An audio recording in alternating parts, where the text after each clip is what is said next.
Yesterday, I was hit by a car driven by my mother-in-law and had to go to the hospital. After surgery, while I was resting, my husband called. He said that after I was taken away, the police came by. I told them I was startled by the car and fell, but now they're saying someone saw my mother-in-law hit me with the car. From what my husband excitedly explained, it seems both my in-laws were taken to the police station. It turns out I was indeed injured by my mother-in-law driving the car yesterday. Yet both she and my father-in-law lied in their statements. My husband had planned it all to make it look like I fell and got hurt. I was shocked. Hey, are you listening? Anyway, you need to go and explain that it was just a fall, he said to me right after I was rushed to the hospital.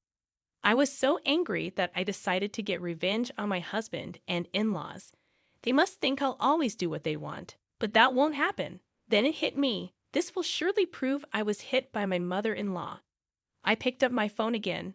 My name is Emma, and I'm 50 years old. Ever since I got married, I've been a homemaker.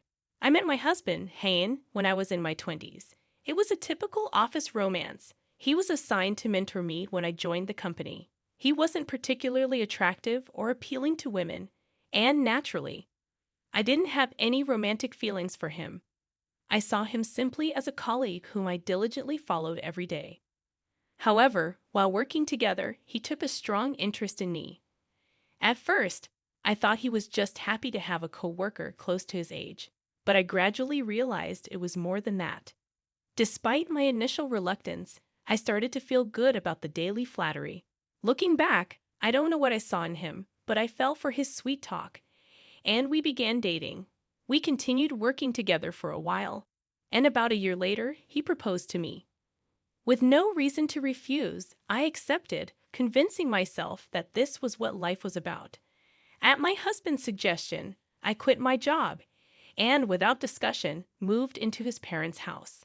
I had visited my in-laws a few times before we got married, but I had never imagined living with them. They were warm and welcoming during those visits, which reassured me. By that time, my father-in-law had retired. So, I spent my days with my in-laws while my husband was at work. It wasn't the sweet newlywed life I had imagined. At first, they seemed somewhat considerate, but their attitude towards me changed over time. My mother-in-law's demands grew day by day, crushing my spirit. You're only able to be a homemaker thanks to Hayen, so you better be perfect at housework, she would often say. Whenever something slightly displeased her, she eagerly scolded me. She never doubted her mission to educate her imperfect daughter-in-law, which seemed to be her life's purpose. She had lived with her own mother-in-law, too, and often bored me with stories about how things were in her day. Times and values have changed, and being forced to accept her outdated mindset was nothing but a nuisance. But due to my position, I had no choice but to silently endure her constant nagging. She often went to a cafe with her friends of the same age, where they seemingly enjoyed complaining about their daughters-in-law. Oddly enough, they didn't brag about how great their daughters-in-law were. But rather than bragging about how great their daughters-in-law were, they competed over who had the worst one. Hearing these stories made me wonder if I would end up like them, filling me with dread. As for my father-in-law, he wasn't exactly supportive either. Although he didn't antagonize me like my mother-in-law, he complained about my cooking almost daily. The seasoning is too strong today. Are you trying to get rid of the elderly quickly? His old-fashioned attitude, viewing women as inferior, was evident whenever the topic came up.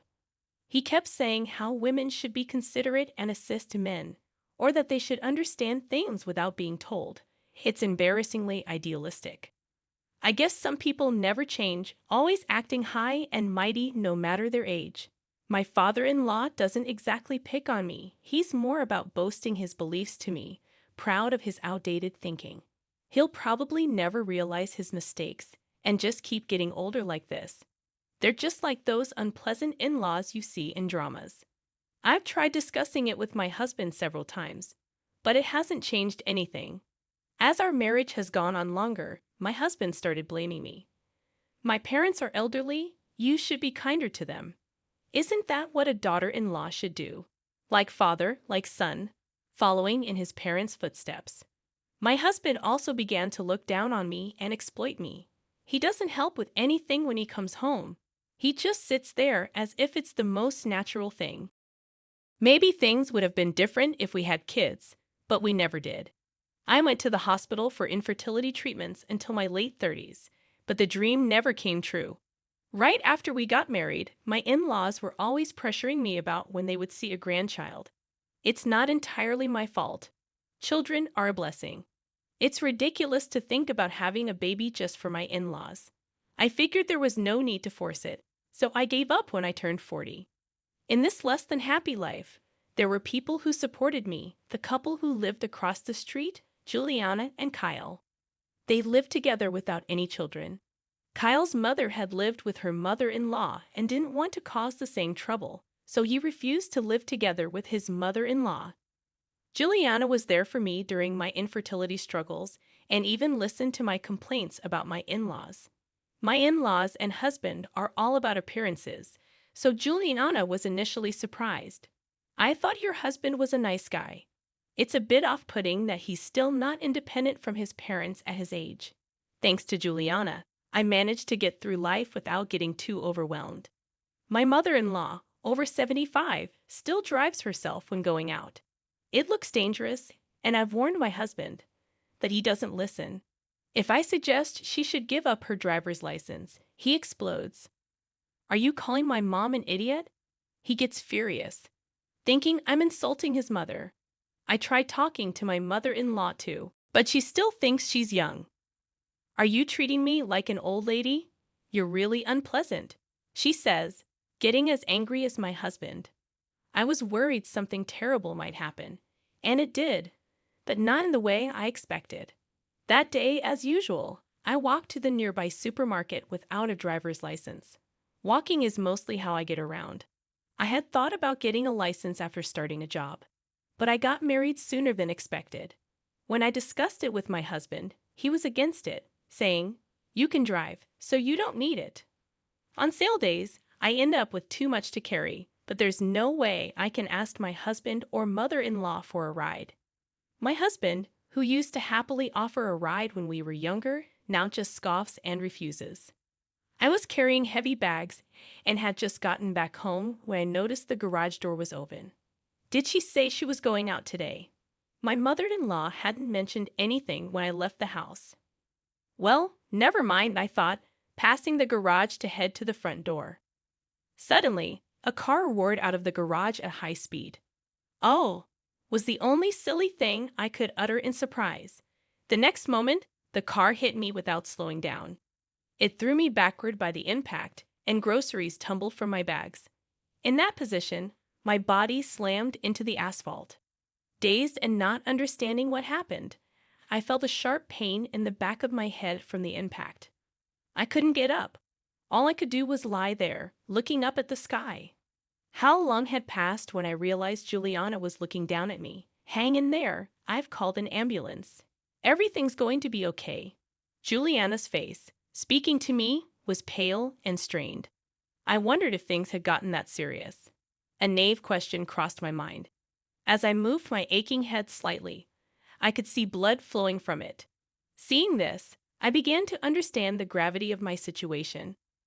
I started to realize the seriousness of what had happened, but there was nothing I could do. I was unable to move. Soon, I could hear the ambulance siren getting closer. "Just a little longer, they're almost here. Hang on," Juliana desperately encouraged me.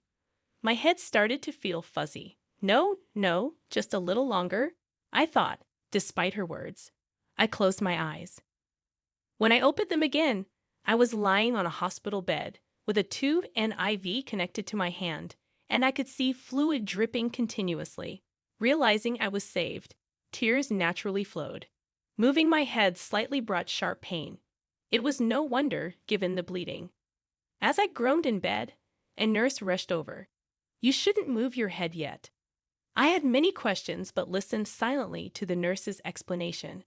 It had been 1 day since the accident. I was rushed to the hospital by the emergency team called by Juliana. After arriving, I underwent surgery to stitch up my head and survived, Juliana had stayed with me the whole time, and now she had returned home as it was past visiting hours. It seemed she had contacted my husband, Hayne, too. But after telling him the surgery was successful, he didn't say anything else. My whole body was in pain, but there was no life-threatening injury. I just needed to rest for a while. However, with so many things to think about, I just closed my eyes. Soon after, my phone on the bedside table started ringing insistently. I didn't want to answer, but the calls persisted. After several repeats, it seemed there was no sign of giving up. I found my phone without moving my head and saw Hayne on the screen. Thinking he must be worried, I answered with a slight relief. Hey, actually, my parents. Hayne started speaking without giving me a chance to talk. After you were taken away yesterday, the police came. I told them you were startled by the car and fell, but now they're saying someone saw Mom run you over. Summarizing my husband's frantic story, it seems both of my in-laws have been taken to the police station. Indeed, I was injured by a car driven by my mother-in-law, yet she and my father-in-law, who was in the passenger seat, had lied. Even Hayne had instructed them to agree that I had fallen and got hurt. I was dumbfounded for a while.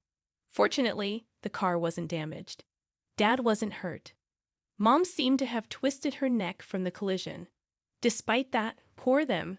The police are being so one-sided, he said, more concerned about the car and his parents, oblivious to my shock. How rotten can this family be? Since picking up the phone, had he said even one word of concern for me? No, nothing. He was only worried about his parents being taken to the police and even wanted me to prove their innocence. Hey, are you listening? Anyway, you need to go and explain it was just a fall. The automated message interrupted his one-sided conversation, but he was surprised by my first response. I cut off the call. Calls from Hayne continued for a while, but I, infuriated, set my phone to reject his calls. I later learned that my in-laws had indeed been taken to the police station, just as my husband had said on the phone. Sometime later, my husband Hayne was also taken to the police station where my in-laws were waiting. It was Juliana, our neighbor, who had seen everything unfold. She was the one who had originally called the police about my mother-in-law's crime. After accompanying me in the ambulance, she handled various procedures in place of Hayne. She was questioned by the police officers who arrived at the scene. It seems her questioning happened after they had already spoken to my in-laws, serving as a sort of corroboration of the story. Juliana noticed the accident when she heard a loud noise outside. Looking out her window, she saw me lying on the street and hurriedly called an ambulance before rushing out. By that time, my mother-in-law's car was gone, and it wasn't clear what had happened. Juliana was more concerned about my safety than finding the cause. When questioned, she told the truth. However, my in-laws immediately denied any suggestion by the police that I had been hit by a car. Sensing something was off, Juliana kept thinking, even after the police officer left. After ensuring my surgery was complete, she returned home and discussed the incident with her husband, Kyle. Then, Kyle came up with an unexpected solution: the car's dash cam. It records 24/7. The accident happened right in front of our car. It must have caught everything. They checked the camera in their car together. Just as I thought, true to Kyle's hunch, the moment of my accident was recorded. The footage unmistakably showed my mother-in-law hitting me with her car after I fell. My father-in-law even peeked out of the car window. Before they drove away, it was a clear hit and run. Armed with the footage of my in-laws' crime, Juliana and Kyle went to the police station. They were able to prove that I hadn't simply fallen and injured myself. Despite the video evidence, my in-laws were reluctant to admit their guilt. That video is a setup. Someone is trying to frame me, officer. Please, you can't put an old lady like me in jail, right? Both my mother-in-law and father-in-law were embarrassingly adamant in denying the crime. Eventually, my mother-in-law admitted guilt, claiming she was instructed to hide the truth by her son. Indeed, Hayne had told his parents to align their stories, but I questioned my mother-in-law's sanity for betraying her own son to save herself. My father-in-law, perhaps tired from the interrogation, admitted that he was in the passenger seat but had fled without helping me. When the police interrogated Hayen, he also struggled to admit his involvement. Then, a detective came to my hospital room. Your parents both say they were instructed by their son to cover up the accident. At first, they lied through their teeth, but this seems to be the truth, the detective explained, showing evident regret. They inspected the car but found no major damage.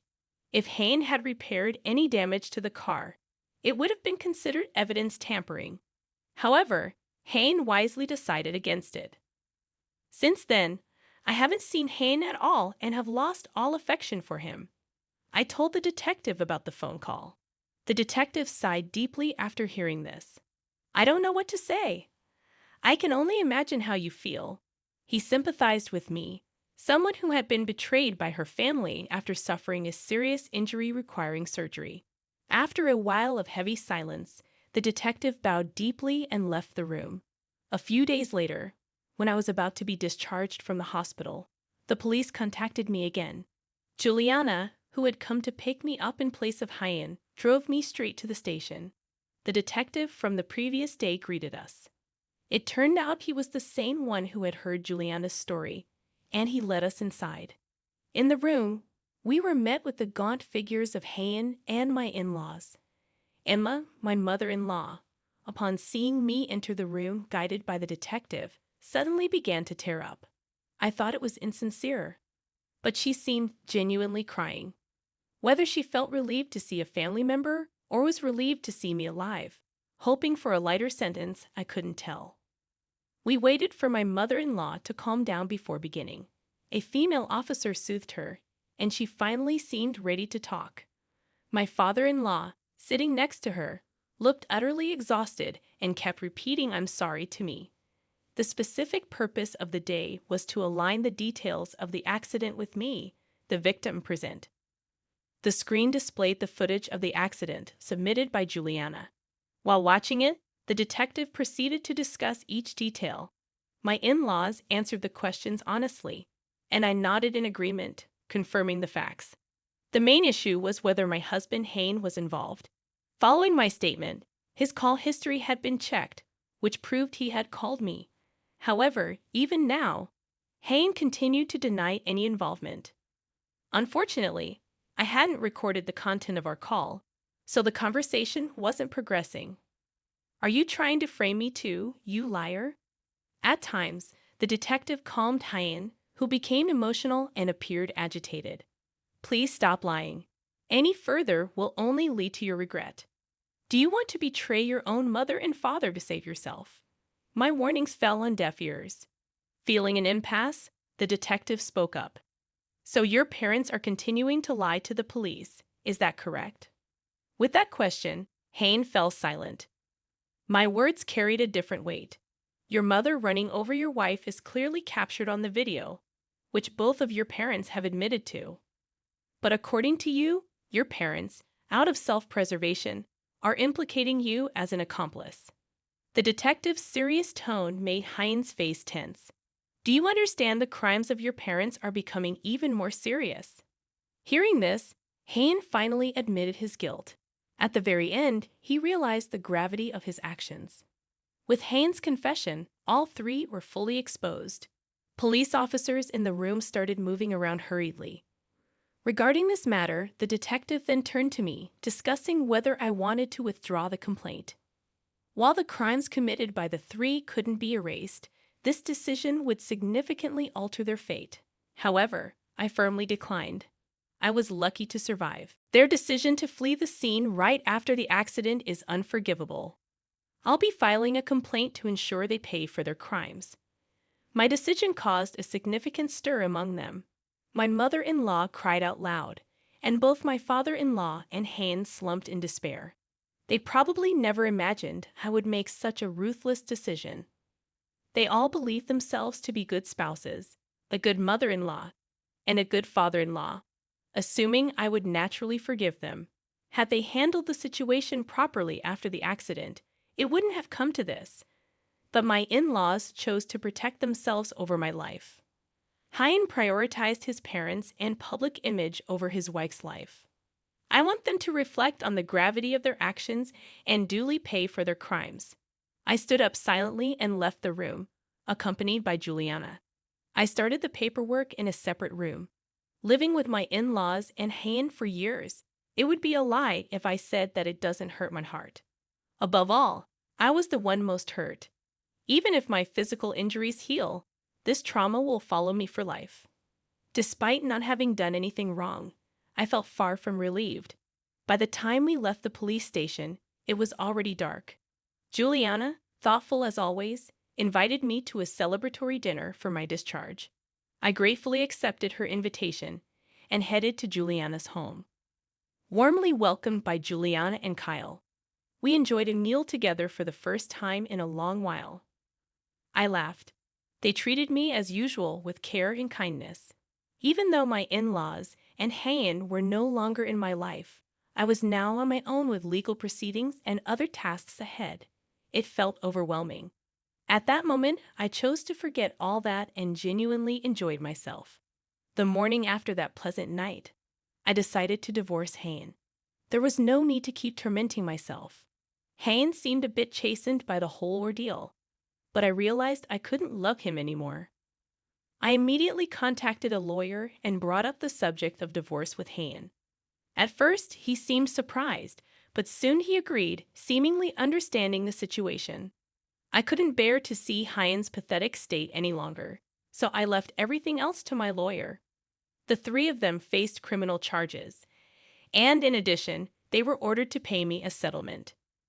Since the divorce was largely Hyen's fault, I received a significant amount in alimony.